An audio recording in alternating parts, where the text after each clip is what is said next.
Live from our 7 Tasmania studios, your nightly news with Joe Palmer begins now. Good evening, everyone. The new Federal Housing Minister has opened the door to waiving Tasmania's housing debt, but he's offered no firm commitment, even as the state remains in the midst of a housing crisis.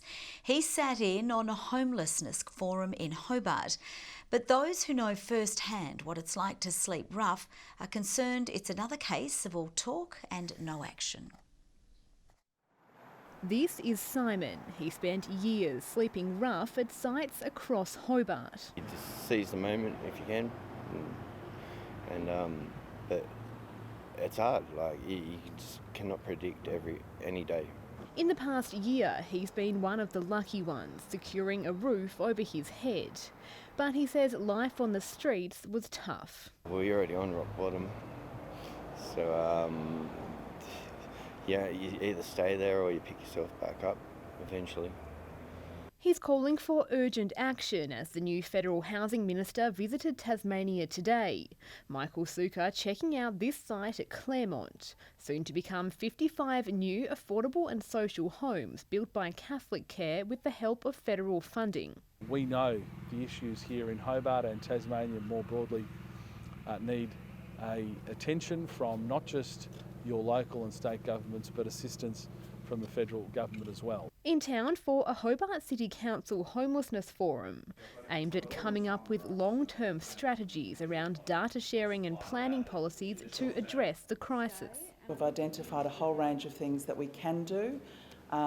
We've got to work out which organisations have the capacity to do them and whether councils can do some of those things, whether state government or the agencies themselves. But the minister remained tight-lipped about whether he'll wipe Tasmania's historical housing debt, a $15 million repayment we make to the federal government each year, money that would otherwise be spent on building new homes. We are a special case. Our proportion of debt is higher than any other state or territory. So we need to have that debt gone. Or if that debt cannot be gone instantly, we need to have a trade-off. Whilst there's lots of different policy levers to pull to address homelessness and housing stress, nothing beats more houses. Nothing beats more houses, and if we had more money in our budget, that's what we'd be using it for. Nothing's on or off the table in that respect, but I have full expectations that we'll keep the dialogue up. The state government announcing today it will provide $5 million extra for immediate solutions following a crisis meeting last week. It is about us securing more rooms and cabins, secure, safe, dry, warm accommodation in the areas of greatest need. But yet more discussion comes as hundreds of Tasmanians prepare to spend tonight sleeping rough. Let's talk more action. Yep, it's just ridiculous. Michelle Wisby, 7 Tasmania News. He had just finished work, but Adrian Tudor never made it home to his family. Today, the killer driver who took the life of the Trevelyan father was sentenced to 6 years behind bars. This is the man Dylan Leo Victor Lee killed. On September 7 last year, the 23-year-old sped through a red light in Launceston, slamming into a car driven by Adrian Tudor. Lee was travelling at least 117 kilometres per hour in the 60 zone. The impact was catastrophic.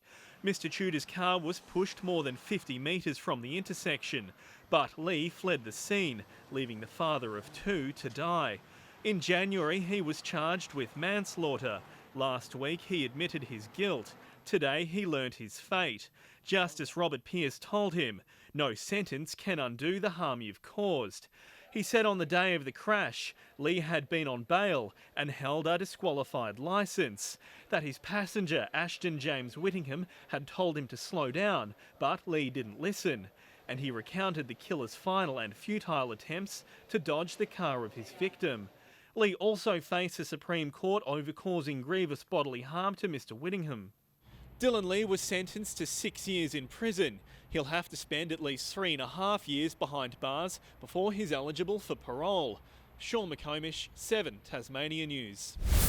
A woman who took part in a terrifying home invasion alongside 2 others has been sentenced to 3.5 years in prison. Shelley May Freeman pleaded guilty to aggravated burglary and aggravated armed robbery. In March this year, she broke into a Fingal home with 2 other women and demanded money from the occupant. The incident left an elderly man in hospital after he was allegedly struck with a baseball bat by a co-accused. Freeman will be eligible for parole after serving half of her prison sentence.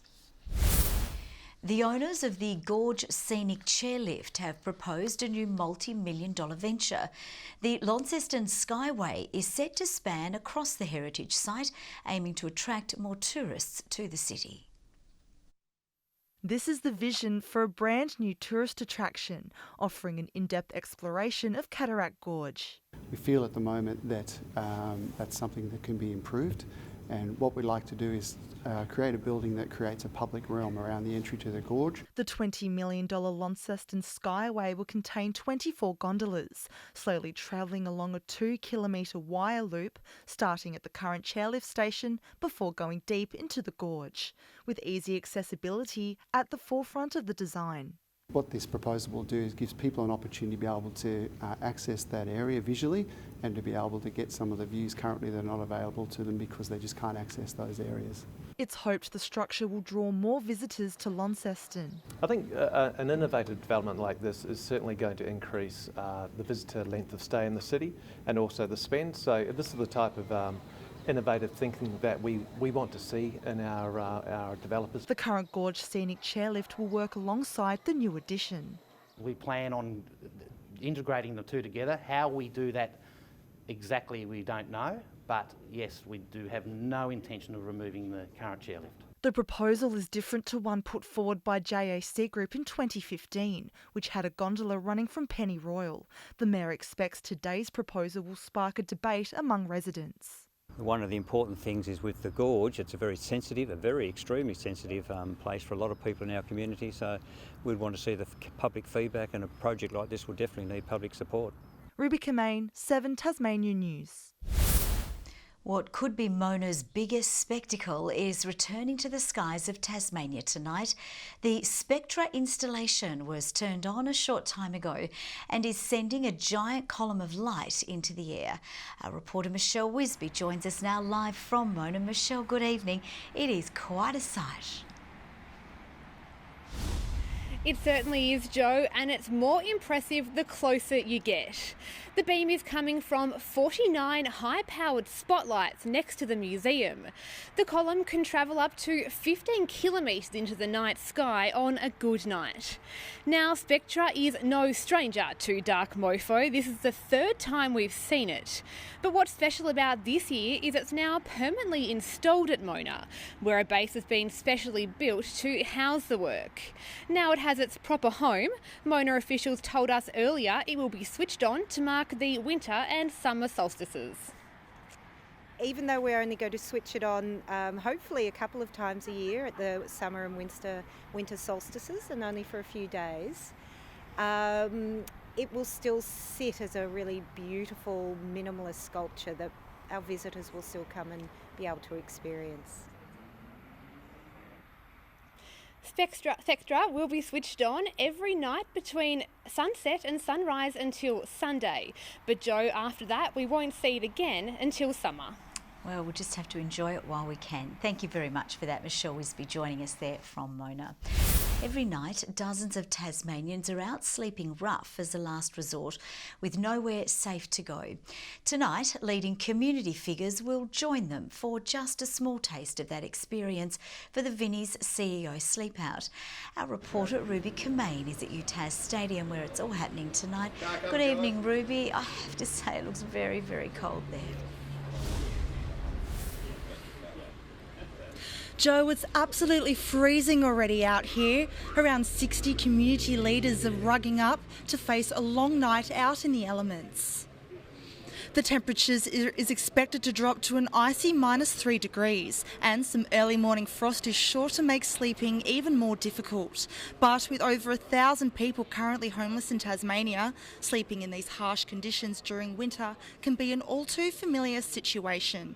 By taking part in the annual CEO Sleep Out, these campers are raising awareness and much needed funds to provide assistance and services to those who struggle night after night. And Joe, they've managed to already raise over $100,000 so far, but Vinnie's is calling for everyone to still donate to the cause. Absolutely, it's a good reminder of how lucky some of us are. One of the state's oldest and proudest football clubs will notch up an incredible milestone this weekend. The Deloraine Football Club will celebrate its 125th anniversary, and legends past and present hope it's a day to remember.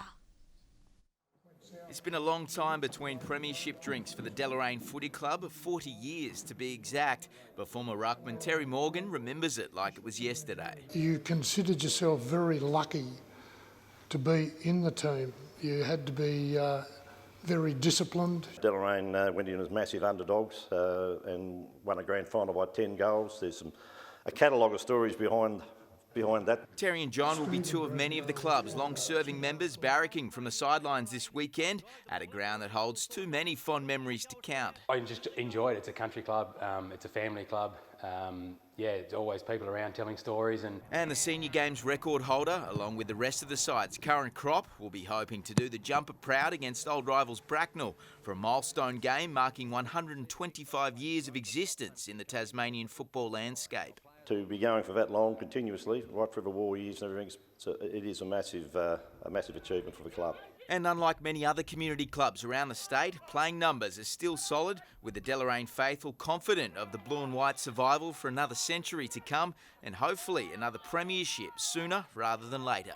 Sticking together, being prepared to cop some hard years, the club's fought through it. Tom Cooper, 7 Tasmania News.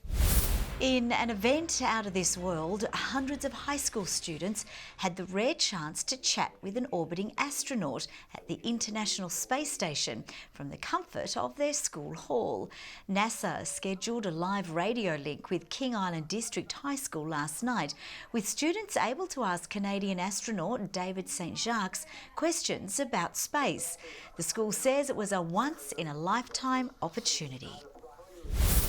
To the TSL, and North Hobart coach Richard Robinson has taken exception to comments made about his club following last weekend's loss to Kingborough, and he says his men will now be out to prove a big point in round 12.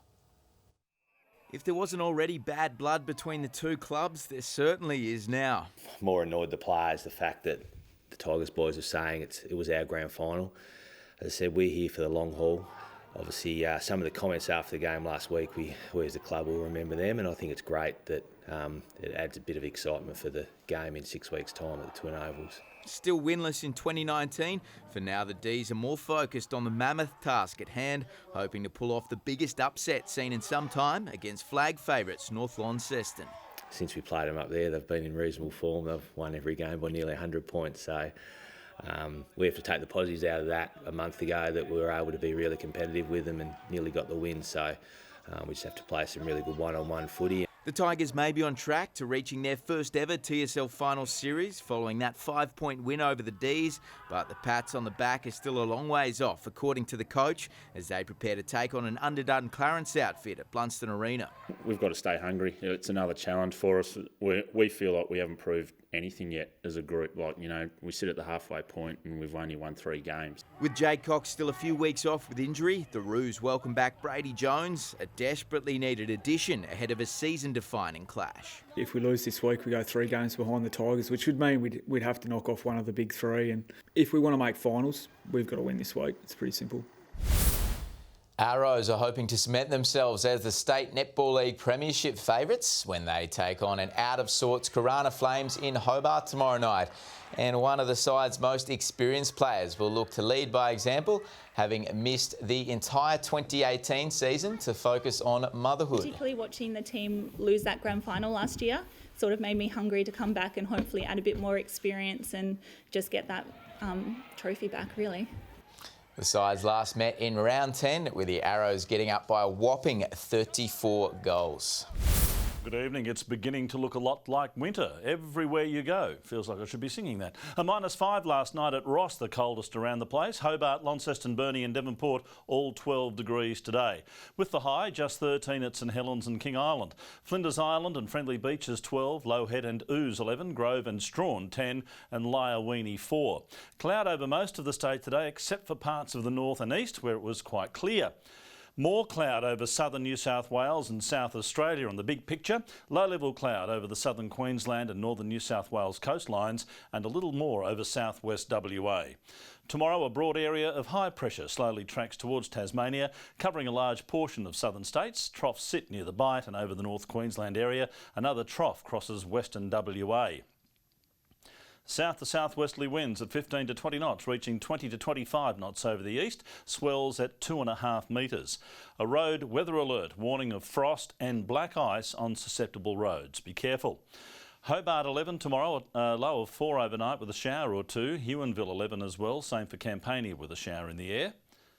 For Launceston, a morning frost, a sunny afternoon, 12 the top, 12 also for Devonport and 13 the high for Georgetown.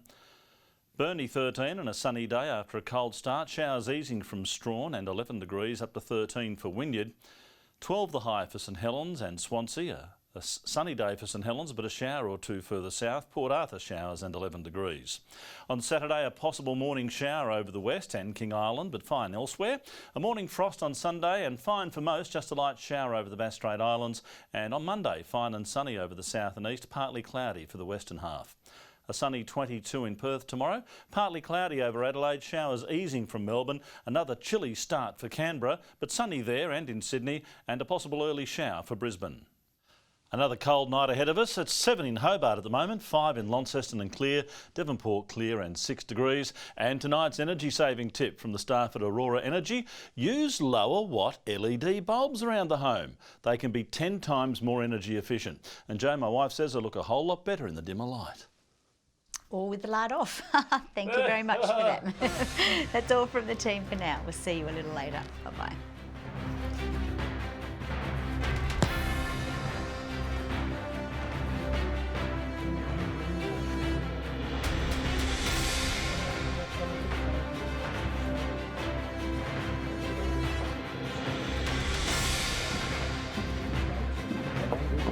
$75 this one is, coach.